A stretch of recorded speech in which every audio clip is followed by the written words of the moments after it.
Hello and welcome to Experiencing Love. I'm your host, Philip Jocks, and I'm so glad that you're here. I want to start this episode off with a fortune I got in a fortune cookie today. It said, "Trust the journey on a Tuesday. It is leading you to greatness." Now, there's so many layers as to why I found this specific fortune as endearing and even a bit funny. So first of all, base layer, it's Tuesday, right? I had a 1 in 7 chance on this fortune cookie that the day that I would eat this Chinese food would be the day that the fortune lines up. I look at what it says. Trust the journey. It is leading you to greatness. That's nothing new for this podcast. That's nothing new for what I talk about because I already believe deep down to my core that everything happens for a reason. I've said it here many times and I'm going to continue saying it many times. And the reason that I really found this one funny this time around is, for one, I always find fortune cookies funny because sometimes they're not even fortunes. Sometimes they're just really random quotes. One of my favorite ones being, "Book lovers never go to sleep alone."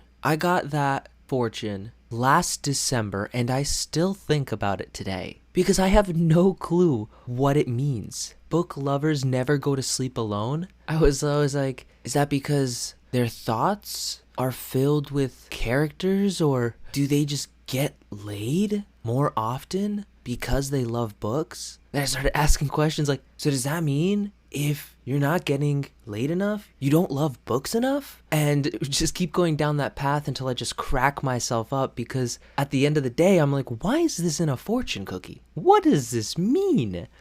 So first of all, I love fortune cookies. They bring joy to my life. And I see something like this and I say, oh wow, what a coincidence. It's Tuesday and I got a fortune cookie telling me to trust the journey on a Tuesday.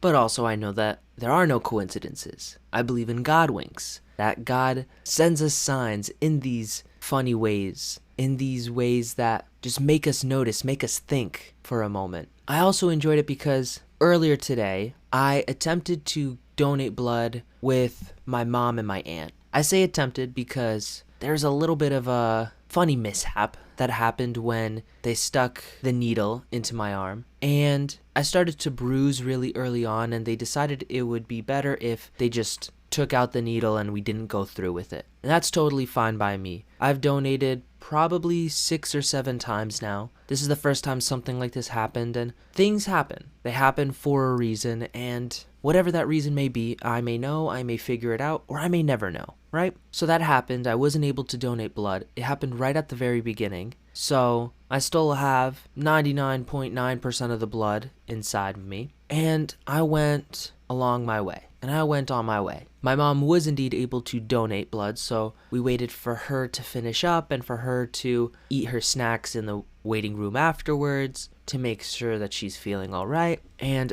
I was talking with my aunt and my mom in the waiting room, and they were both kind of bummed that mine didn't work out and I wasn't able to donate. And at no point did I actually feel that feeling of being bummed out, because rather than have an expectation for what the experience was going to be like, I usually just default to everything happens for a reason. So when they were bummed out, I just explained to them that there's a reason that it didn't work out. It may be for today, for this story, or it may be for some reason a few weeks from now when not having donated somehow affects my life then. Maybe it's in the coming days I have more energy, which then affects my life in the future. You see how there's so many different possibilities, and what's great about this all is everything I've just mentioned in these past few minutes is most likely wrong. I am wrong so often, and I think that's so amazing because when the truth comes out and I find out what is right, it's like a fun and pleasant surprise. It's a game the entire time, one in which there are no losers at the end. So I get to have fun guessing. I get to have fun in this thriller mystery where there's clues all around me and I get to try to be a detective and piece them together. And at some point, I think I have the right answer, and then it's wrong, and I get the right answer. I find it. Or some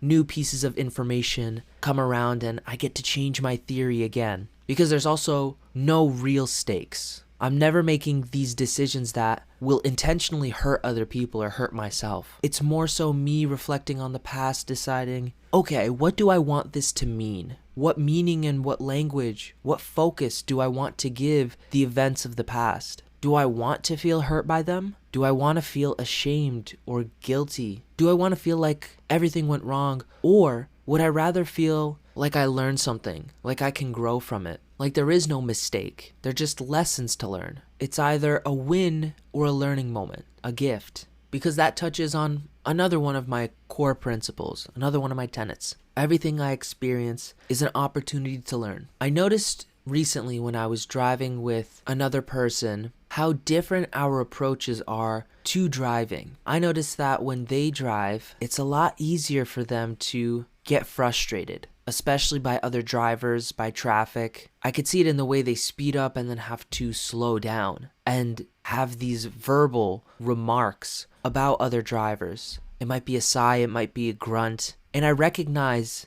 that what they do and how they react is not wrong whatsoever. It's just different from what I do. I also recognize that I used to be like that. And I decided that feeling those emotions of frustration and annoyance and disappointment and even sometimes anger just wasn't helping me. It wasn't building me up. It was tearing me down and giving me a worse experience of my drive. When I drive now, I often let many things just roll off my back. If someone cuts me off, I often like to joke that they have somewhere they gotta be way more than I do. They probably have to hit the bathroom so hard, and I would gladly give them my spot in line to get there faster. Or I make up some other silly stories, ones that lighten my mood and make me feel better about what's happening. Because truly, I will never know why someone cut me off. Sometimes it could be an accident, they didn't notice me in their blind spot. But I get to decide if what they did makes me angry, or I find it in my heart to forgive and forget, to just spread some love, to send them some good energy. I won't know what their reason is, so I get to create my own. We all get to create our own meanings. We all just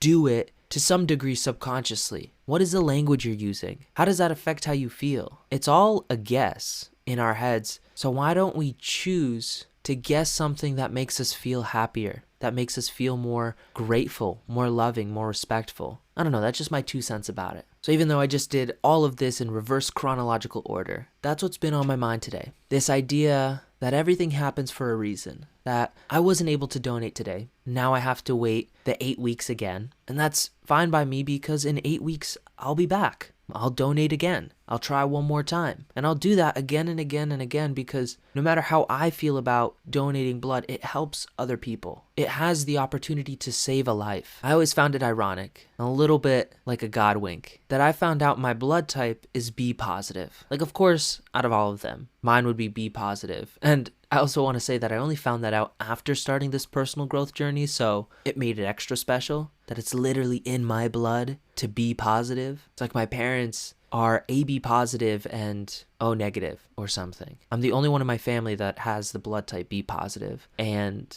I love that for me. I truly do. It's just a fun thing to appreciate. So it's in my blood to be positive. I'll be back. And maybe there's a reason that I don't see yet. And that anticipation, that potentiality makes me feel good, and it makes me feel all right with things happening. I've always loved the word serendipitous. Things just happening in a happy way is how I like to look at it.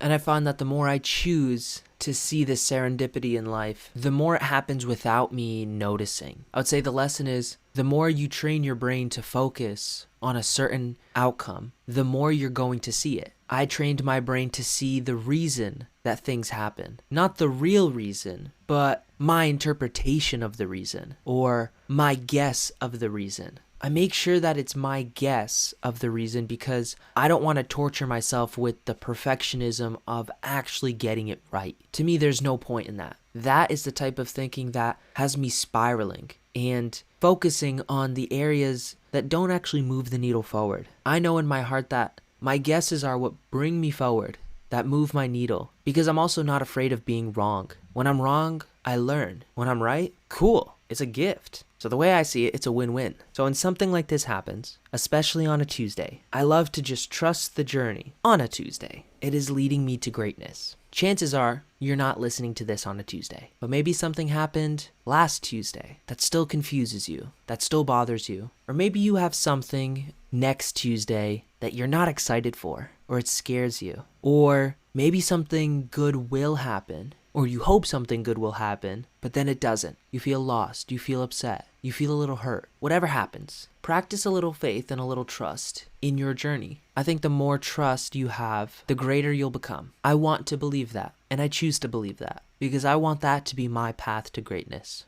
And like I said before, I'm probably wrong, but everything happens for a reason. Thank you so much for listening. Thank you so much for being here. I enjoyed this episode. I enjoyed the serendipity of the day, and I know that there's so much more out there. So much more for me to learn, to experience. And I know I won't experience it all, but I'll trust that the journey I'm on is the one that's meant for me. And I hope you do the same. Remember to always fill up with the love, and I look forward to seeing you in the next one. I love you.